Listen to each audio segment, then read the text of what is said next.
হরিনামের পরিণাম। ভবানী প্রসাদ মজুমদার। আমার পাখি আজব পাখি, করবে হরিনাম।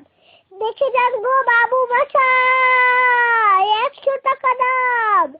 এই ছেলেরা চুপ করে থাক, করিস তে শোরগোল। বল তো পাখি বল একবার, বলো হরি বল।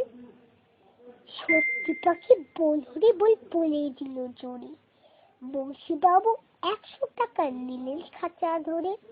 বাড়ি ফিরে সবাইকে জড়ো করলেন ডেকে। জনা 50 লোকের মাঝে বললেন জোরে, এই যে পাখি দেখছো সবাই, মথুরায়ের ধাম।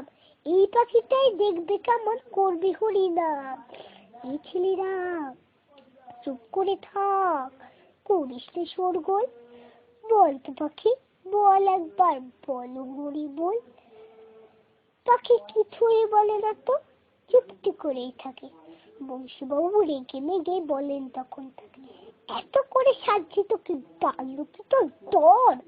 দোয়ায় পাখি বল হরি বল, নইলে খাবি চড়।